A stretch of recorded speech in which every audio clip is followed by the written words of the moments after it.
మేడ్చల్ జిల్లా బాలానగర్లో 2023లో నమోదైన మైనర్ బాలిక కిడ్నాప్ అండ్ రేప్ కేసును ఛేదించారు పోలీసులు. రాబిన్సన్ అనే వ్యక్తి ప్రేమ పేరుతో మైనర్ బాలికను వైజాగ్ తీసుకెళ్లి 2 రోజులు అత్యాచారం చేసినట్టు తెలిపారు Balanagar DCP Suresh Kumar. Kidnap rape కేసులో రాబిన్సన్ 2 ఏళ్లుగా తప్పించుకొని తిరుగుతున్నాడని చెప్పారు. నిందితుడిని అరెస్టు చేసి రిమాండ్కు తరలించామన్నారు. సైబరాబాద్ కమిషనరేట్ పరిధిలో బాలానగర్ జోన్ లిమిట్స్ లో ఉన్న బాలానగర్ పోలీస్ స్టేషన్ లో ఒక నిందితుడు ఇతను చాలా కాలంగా పోలీసులు కళ్ళు కప్పి తప్పించుకొని తిరుగుతూ ఉన్నాడు. ఆ కేసులో Balanagar inspector and Balanagar ACP గారు ప్రాపర్ గా మానిటర్ చేసి ఈ అక్యూజ్ని, ఇతని పేరు రాబిన్సన్, ఇతని వయసు 25 సంవత్సరాలు.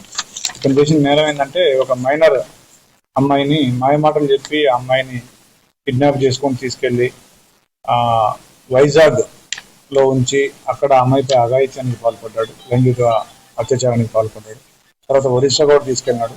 తర్వాత వాళ్ళ తల్లిదండ్రులు ఇక్కడ మిస్సింగ్ కేసు పెట్టినారు, కిడ్నాప్ కేసు పెట్టినారు అని తెలుసుకొని మళ్ళీ ఆ అమ్మాయిని తీసుకొచ్చి హైదరాబాద్లో వదిలేసి మళ్ళీ పారిపోయినాడు. చాలా కాలంగా ఒక 2 సంవత్సరాలుగా పోలీసుల కళ్ళు గిప్పి తిరుగుతున్నటువంటి ఈ అక్యూజ్ని బాలానగర్ ఏసీపీ గారి పర్యవేక్షణలో inspector Balanagar, DI Balanagar and team వీళ్ళందరూ కూడా చాలా చాకచక్యంగా అమ్మాయిని పట్టుకోవడం జరిగింది.